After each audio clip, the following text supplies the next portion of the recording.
Matt C., what are we talking about today? So today we're going to talk some more about the Jet Black Hedgehog, Shadow the Hedgehog, the manga series, issues 1 and 2. And also we're talking about Sonic the Hedgehog 3 film. It just came out December 20th of 2024.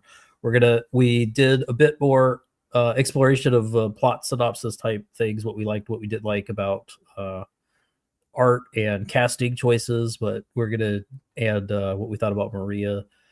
We're going to spend more time on Shadow the Hedgehog in particular, because both of these are so centralized around that particular character and how he is a foil in a lot of ways for Sonic himself, and helps Sonic become a rounder character as a result. So, and we're also going to be talking about what backgrounds both this manga and the film, obviously the video games that are the original source material for this whole franchise. We're going to talk about how they tie in to both of these.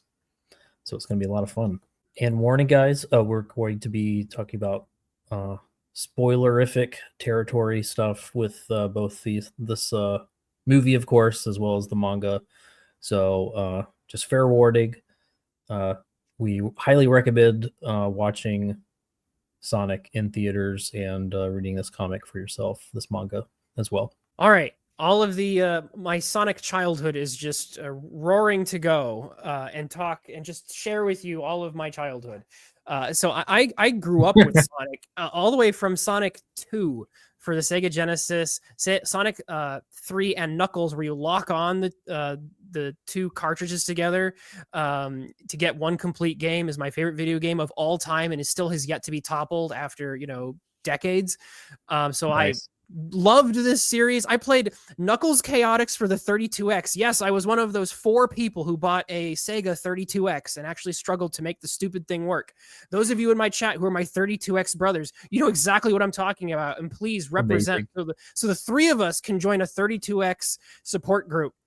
It was very worth it that you got that extra 16 bits extra on top of your 16-bit console. So I definitely have some Sonic cred to bring up. I played Sonic Adventure 1. I played Sonic Adventure 2, and it was very formative to me. It was one of the first times I experienced a media where something very lighthearted became very, very serious. And that's very relevant today because Sonic 3 is essentially, and in many places, a beat-for-beat adaptation of Sonic Adventure 2. So stop me if you've heard this one before, but Sonic Adventure 2 starts off with Shadow being locked in a tube, essentially, and being broken out after being imprisoned for many years, facing off with Sonic and kind of getting the upper hand a little bit, and then connecting with Dr. Robotnik to take over the world through the usage of the Space Colony Arc and its super laser, the Eclipse Cannon, only to find out at the very end that Gerald Robotnik has been pulling the strings the whole time and wants to use the Space Colony Arc to destroy the entire planet in revenge for the death of Maria. If any of that sounds familiar, it's basically the exact plot of the film and that Sonic Adventure 2 video game. The Sonic Adventure 2 video game was so popular, and Shadow as an extension of that they expanded his character and his connection to Gerald and Maria in his own spin-off game, Shadow the Hedgehog. And that's kind of where the story ended up adding the elements of Maria kind of having that illness that she needed to be cured of, and Shadow kind of, I think, being part of that research. And in Sonic Adventure 2, he was just part of a mysterious research project. Shadow the Hedgehog, I believe, is the game that kind of milks that more in terms of like her illness, which is very important in this manga that we're reading, her being a sick child. And then ultimately, the manga is actually a direct promotion for Shadow, Sonic X Shadow Generations, right? Which is this remaster of Sonic Generations, which is a game where Sonic basically revisits his greatest hits. You get the modern Sonic meeting the previous Sonic and revisiting previous old levels like the ones from Sonic 3 that I was talking about, and revisiting a whole bunch of other stuff. The remaster is where Shadow gets to revisit a bunch of stuff in a timeless void, and kind of he's attempting to essentially change his past, his very painful past. And that's what this manga is actually doing. So when you think about it, this manga and the film is a direct and indirect adaptation of 2 or 3 very significant Sonic video games. And they're intersecting and recontextualizing Shadow's character multiple times even. So you got his presentation in Sonic Adventure 2, then he gets recontextualized in Sonic or in Shadow the Hedgehog, that spin-off game where you got to ride a motorcycle and wield a gun. Oh, I wonder where that showed up. And then ultimately, revisiting all that again for this for the Generations remaster, which this manga is directly related to. And I'm done dumping. That was quite a dump. Or the force. Yeah. Yeah, there's a lot of lore. There's a lot of material to cover in Sonic. There was a wealth of great storytelling, I think, for the filmmakers to draw on, and this manga to explore. So I like that the manga is doing that. These interdimensional settings, and the idea of trying to resurrect Maria was fascinating.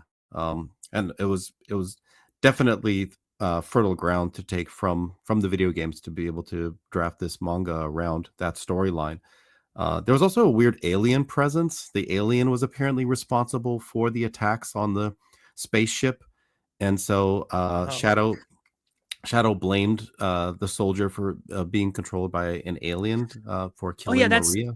That's Black Doom. He looks a lot like, in this comic, they make him look like Starro the Conqueror a bit, which was a nice little nod to DC Comics there. Black Doom, this is where like the lore starts getting even too wild for me. So the ultimate lore reveal in Shadow the Hedgehog is that Shadow, who's a hedgehog, designed to be the ultimate life form that just so happens to look exactly like a palette swap of Sonic, is in fact the alien, like genetically modified clone of Black Doom, which is this starfish looking one-eyed alien creature.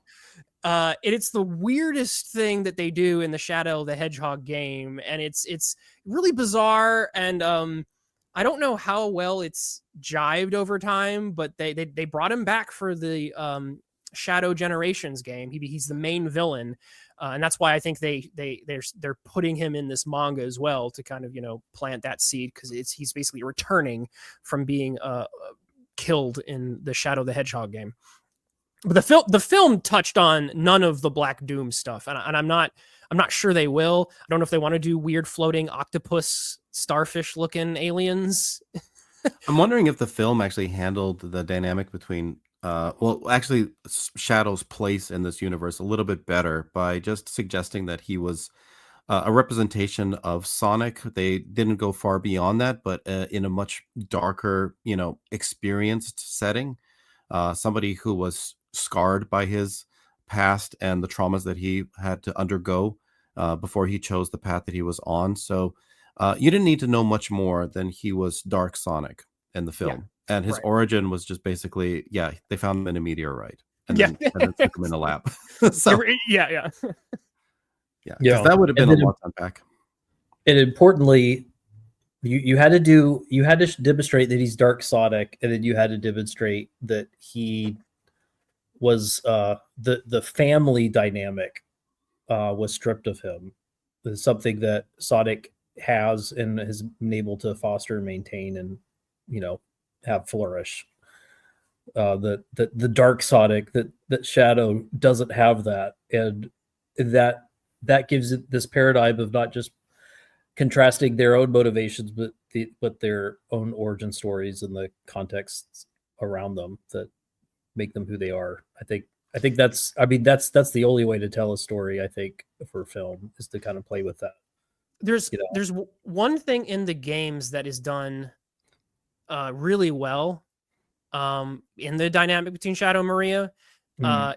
That I don't know. The film did it okay, but in the original game, there's a lot of time that's spent. This is Sonic Adventure 2, by the way. But the crux of the movie for Shadow's motivation is he's put into this pod, and Maria is basically dying. I think she's already been shot, and she's because in the film they just kind of have an explosion happen. She dies from it, and it works because they didn't want to have. I can understand for a kids film, they didn't want to have a guy pull out a gun and shoot a child.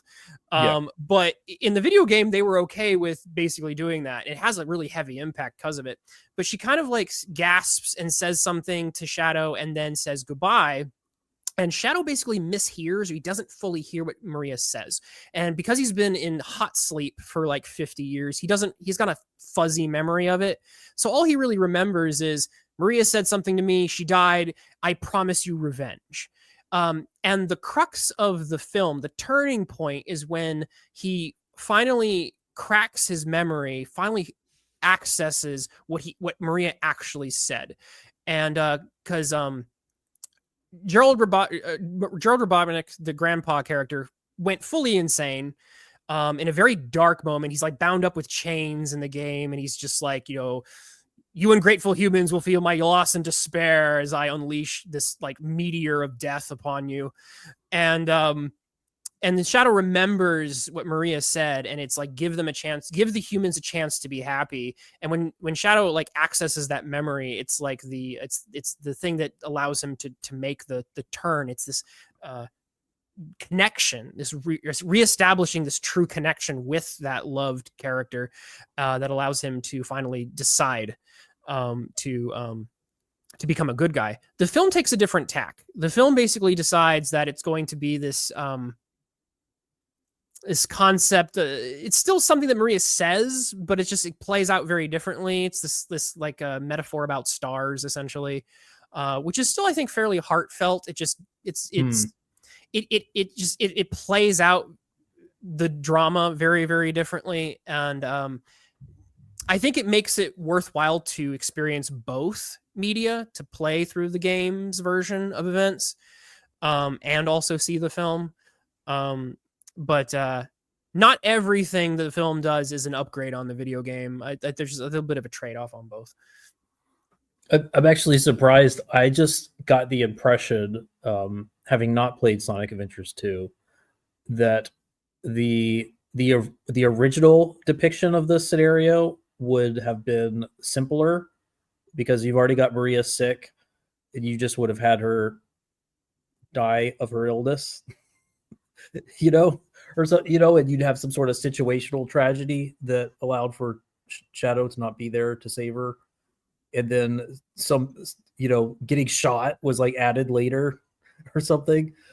Is like people revisited it and thought that you had to intensify that scenario. But it's interesting that that's been a part of the lore from the beginning, that her trying to help Shadow escape and getting shot has been a part of it from the beginning. So that complicates things right from the start, which is kind of interesting. So it's not just a mere tragedy. It's also that in trying to do that, people have died trying to do the right thing for Shadow from the start, which is actually it's really interesting. Let's take a brief pause to hear from the awesome creators joining us today and find out what cool projects they're currently working on. Hey guys, if you love sword and sandal historical fiction with a healthy dose of ancient Roman and Egyptian fantasy mixed in, then check out Kyrie. We've got 450 pages printed so far, a fourth book on the way. Order your books today at curiecomic.com. Modern day, classic superhero storytelling. Get The Adventures of Omega Girl, issues 1 through 5, now on Indie Planet. Thank you to our awesome creators, and now back to the video. I did have an issue, maybe a little bit with motivations in the film, and I understand that things are very well established in the lore and with Shadow in general. his desire for revenge based on the death of Maria. I didn't understand the psychotic turn of Grandpa Robotnik. That seemed to be abruptly introduced, that he wanted to destroy all of humanity for the loss of Maria. And I didn't even realize there was a connection there until he mentioned it. Why all of this was personal for Sonic, it just felt like it was just another mission, that he was saving the universe. And as you mentioned, Twitless, the moment where Shadow had his revelation and decided that all of a sudden he wanted to save humanity after being hell-bent on wanting to destroy it, couldn't he have figured it out a little bit sooner? Just, just a tad, just a smidge. That's fair. Yeah. Right before, the big death ray is about to blow up the earth. So a little bit convenient, a little bit contrived, but in keeping with the pace and momentum of the film, I can understand. People aren't looking for deep, substantive, meaningful answers here. They're looking for tempo. They're looking for the right emotional beats to be hit at the right moment, and they're looking for the punchlines to be delivered on time with good timing. So I can understand all of that. I can forgive all of that. But if I were, to go back and rescript, definitely would spend a little bit more time on making sure that motivations are more properly established. The video game actually does a better job with Gerald, because they actually have a whole journal, and he actually get to he kind of Dear Diaries it a bit. So you get to see a little bit more of that, him kind of describing his path to madness. And I think it's not much, but it gives him a little bit more. And it's also fairly for a video game of that period. And if you're a kid playing it like I was, it was fairly haunting. So there's that. When it comes to the manga in issue 2 is it's okay. I think it's a little weaker than the first issue. The first issue does a really good job of setting up the melodramatic plot. The second one goes into more of the this is a video game tie-in, so we need to explain the rules of the video game a bit. And so, because this is the Sonic Generations setup, which is you're in a white void and it's got fragments of your past in it, and you need to go visit them as levels to go play. And so this manga chapter is basically setting that up, and they add a character who is not in the video game to essentially walk you through that. At least they didn't choose Oma Chow, which is the robotic Chow character that everyone hates. It's become a meme of hating Oma Chow. But they made essentially an Oma Chow without being Oma Chow. So again, those like a Chow dog or something. Do you remember in the film when they visit the cafe with all the goofy looking cartoon characters that look like Pokemon? Yeah. The Chow Garden. Chows are these little cute Pokemon looking things. And they're actually very important to the lore in Sonic Adventure 1 and other games. And there's a little robot version who's kind of like Navi from Legend of Zelda, who kind of says, "Hey, listen," and gives you a bunch of useless advice. And over the course of the games, he's gotten very irritating, and people just want to tell him to shut up. So he's this tutorial spirit, essentially, he's a robot. And in this, you can see in this chapter, they have this little eyeball creature, this little demon-looking thing who's just kind of like, "Hey, I'm obnoxious, and I'm going to tell you how the rules of the world work." Same vibe there. So Oma Chow without being Oma Chow. So all my Oma Chow haters, show up in chat, and we can hate together. I feel like we'd be remiss if we don't refer to the surprise bonus scene at the end. Since we're major spoilage. Yeah, major spoilers. Yeah. Yeah. What do you think about Amy and Robo Sonic? Metal Sonic. Come on. I did my homework. Terminator Sonic. Yeah. Another cameo for convenience. They just want to keep the franchise going. My happiest post-credit scene was seeing that Shadow is potentially still alive.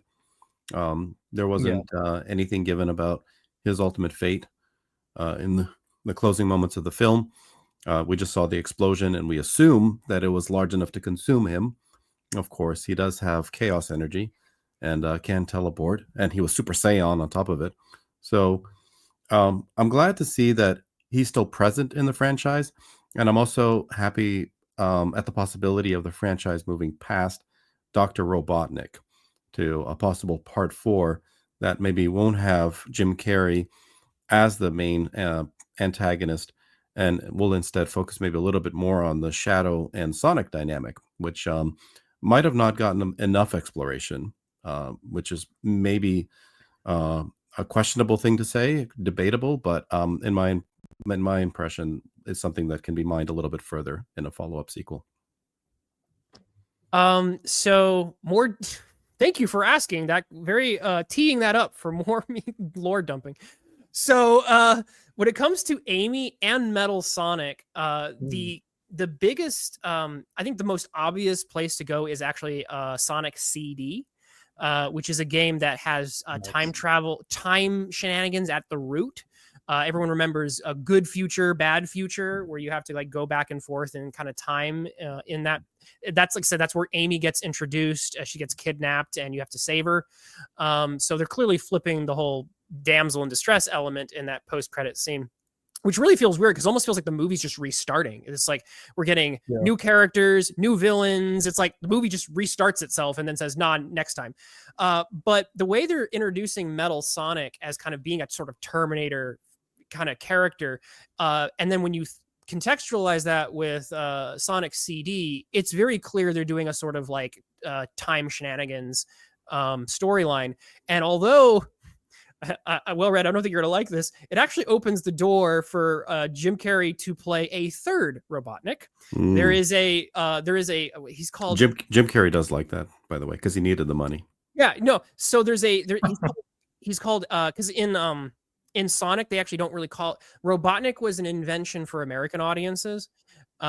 He in Japan they just call him Eggman because he's fat and looks like an egg, and all his robots are often kind of egg shaped. And so in the games, there's a character called Eggman Nega, who is like the shadow inverse of Dr. Robotnik. He's like a negative, positive, like just even in his color scheme. And so he's like Dr. Robotnik, but like really evil.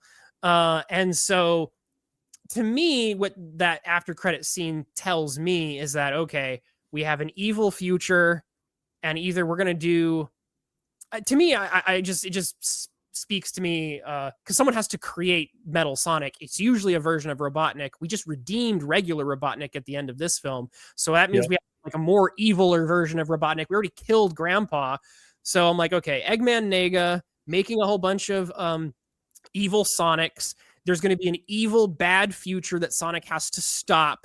Tom and Maddie can be part of the resistance, and they're all hunted by Terminator Metal Sonics. It's just like the film just kind of writes itself at a certain point. And the way these movies have gone, they've pulled Sonic stuff and then told very Hollywood-esque stories with them. And to me, that's the easiest, most accessible way of channeling these sources together to make a straightforward film. Amy's the leader of the plucky resistance. And, there's probably some, something Sonic has to do to go back in time and undo the dark Terminator Metal Sonic future. So guys, final thoughts on Sonic 3, the film and the manga. Let's start with you, Matsy. Yeah, I think like a lot of people, I'm happy to see that this franchise is doing so well and doesn't have to be put in some sort of frame story that excuses it or apologizes in some way or makes it ironic or extra humorous to deal with it. Though maybe Jim Carrey's presence is debatably trying to excuse the fact that we're watching cartoon characters do these things. But I think it's had a lot of heart since the beginning. I think it's been, as we know, very famously has been received very well by fans after the redesign. And as you continue to do the sort of things that fans do expect, where you just add an extra character and there's so many of these characters that we get to see, and we're going to add one for each movie. And that sort of complexity has some story risks, so they continue, I think, to do a really good job of being, it seems, at least thematically faithful to the lore and appreciate a lot of the important details that people expect. But and thankfully, the adventure games are kind of cinematic in their own level, in their own way. So maybe that affords some sort of it's easier to transmit that to the big screen. But they clearly have found a way to do it, I think, that is appropriate and sensible for film, and it's fun, it's beautiful, and the kids like it. So I mean, all in all, it's a positive evaluation of the film, and the comic is good too. I appreciate I appreciate the manga edition. We didn't get to talk very much about seeing Sonic, the Sonic universe in manga, whether that's adapting well, and that's probably, we probably didn't mention it because it's working just fine. So even if that's not something that has frequently happened in Japan, it translates well. So Twitless. I think the manga's okay. It had a great character moment where Shadow asks, he asks the little annoying demon, please help me. But he does it in a very Shadow way, where he's like violently kind of asking, please. I'm not used to asking this. I liked that character moment. It's not something we see from Shadow a lot, saying please. So that was a great moment. It's probably the highlight of that issue for me. As a whole, I think this series, as being just a promo tie-in, is not the strongest piece of Sonic comic media. Sonic comics from Archie especially have a very, very, very deep lore and rich history. And the IDW series, which has also been well received, is also, again, doing a lot with original characters, original storylines, harkening back to previous games and such. And so this one is kind of, like I said, middle of the road. Again, it's a very manga-looking manga, so it's got some pretty-looking art. So it's just kind of middle of the road, I think, because a lot of people who do enjoy Sonic comics are coming to it because of just the wealth of storytelling that is in some cases reminiscent of and has a richness that evokes superhero stories. And apropos of that, there's actually an upcoming crossover between DC Comics and Sonic, where the Sonic universe and the Justice League are going to cross over. And you may have seen promotional art where Knuckles is cast as Superman, Sonic is cast as the Flash, and Shadow is cast as Batman. So we're going to see these Sonic characters in DC superhero uniforms, kind of acting out as superheroes. So there's like the connections are there, obviously. So I'm looking forward to that one, because Knuckles going to be the main character of it, in my opinion, because Superman, of course, is the main character of DC. So the manga is okay. When it comes to the portrayal of Shadow in this film, the portrayal of Shadow in the film is fantastic. It's one thing we didn't talk a lot about is the fact that Keanu Reeves did such a good job at the voice that I wouldn't mind if Keanu Reeves voiced Shadow in if in all of the video games. As beloved as those as some of the voice acting in those video games is to me, the Keanu just nailed it. And that goes for the same for a lot of the other voice actors. Idris Elba as Knuckles, solid take. It's something that even as a Sonic fan, I'm really just digging. I would say overall, though, I think when we look back on this as an artifact of cinema, I think this period in the emergence of video game film is going to be looked at as very nascent, as having growing pains, because for years, no one's really known what to do with video game film. You had that terrible Mario film no one knew what to do with. You had a bunch of boomers who didn't really play video games. They didn't have any desire to learn what they were like, so they would just yank a couple things, throw it together in a blender, make a cheap buck. Doom had a film I think no one really cared about. Street Fighter actually, there's that one became a bit of a cult classic, but it's like so bad it kind of flips back to being good. If it was a fighting game, we figured out how to do that in the 90s. Mortal Kombat was okay, but these were like campy B movies. It wasn't like a major tentpole thing. It was always taking itself intentionally not very seriously. Just So funny. Yeah. what this period of film is where there is a transition as the millennials begin to make more movies, and they know the games because they grew up with them, they understand them, but there's still this need to make them Hollywoodized. There's still a need to put Jim Carrey at the center of the poster because this is a Hollywood movie, and in order to make a Hollywood movie, it has to have your tentpole actor, and we have to have Tom and Maddie as like your human guides through the picture. That's just how Hollywood works. But we're in this like awkward liminal space where people are starting to discover that video game films can be made on their own terms and their own terms alone. And that's what the Mario movie taught us. The Mario movie doesn't have like a plucky guy from planet Earth who has nothing to do with Mario who gets introduced to Mario's world. It's just Mario. And it's filled with like deep cuts every 10 seconds and Easter eggs every frame. And people who just played the games just enjoyed the heck out of it. And so Sonic is like in this sort of quasi in between spot where there's still a little bit of growing pains of taking video game media on its own terms as their own things unapologetically and just doing them straight adaptations of them. And one series that does do this that I hope we have a chance to talk about is the Secret Level series from Amazon.